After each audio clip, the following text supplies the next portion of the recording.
দক্ষিণেশ্বর রামকৃষ্ণ সংঘ আদ্যাপীঠের সভাপতি এবং managing trustee ব্রহ্মচারী রিতেন ভাই রামকৃষ্ণ লোকে গমন ও আদ্যা মায়ের কোলে চিরশান্তি লাভ করেন। ব্রহ্মচারী রিতেন ভাই 1937 সালে 16ই মার্চ উত্তর 24 পরগনা জেলার ব্যারাকপুরে জন্মগ্রহণ করেছিলেন। তার বাবা ছিলেন ঈশ্বর জিতেন্দ্রনাথ বন্দ্যোপাধ্যায় এবং মা ঈশ্বর আশালতা বন্দ্যোপাধ্যায়। ব্যারাকপুরের দেবীপ্রসাদ হাই স্কুল থেকে 1954 সালে স্কুল ফাইনাল পাশ করেন তিনি।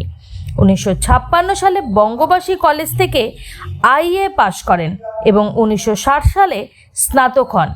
1961 সালে সংসার ত্যাগ করে আদ্যাপীঠে চলে আসেন এবং দক্ষিণেশ্বর রামকৃষ্ণ সংঘ আদ্যাপীঠের প্রথম সভাপতি সাধু আনন্দ ভাই এবং তার সহধর্মিণী সাধিকা বিমলা মায়ের সান্নিধ্যে থেকে সংঘ প্রতিষ্ঠাতা শ্রীমৎ অন্নদা ঠাকুরের আদিষ্ট কর্মে আত্মনিয়োগ করেন। জীবনের শেষ দিন পর্যন্ত দক্ষিণেশ্বর রামকৃষ্ণ আদ্যাপীঠের প্রধান পূজারী, উপদেষ্টা এবং সভাপতি ও ম্যানেজিং ট্রাস্টির পদে আসীন ছিলেন তিনি। অদ্য কলকাতার একটি বেসরকারি হাসপাতালে সকাল 7:30 ব্রহ্মচারী রিতেন ভাই রামকৃষ্ণ লোকে আদ্যা মায়ের কোলে চিরশান্তি লাভ করেন। তার অকাল প্রয়াণে আদ্যাপীঠ পরিবার সহ সমগ্র ভক্তমণ্ডলীর গভীরভাবে শোকাহত। আগামী 8ই এপ্রিল বুধবার প্রয়াত মহারাজের বিদেহী আত্মার স্মরণে সাধু ভান্ডারা আদ্যাপীঠ প্রাঙ্গণে অনুষ্ঠিত হবে।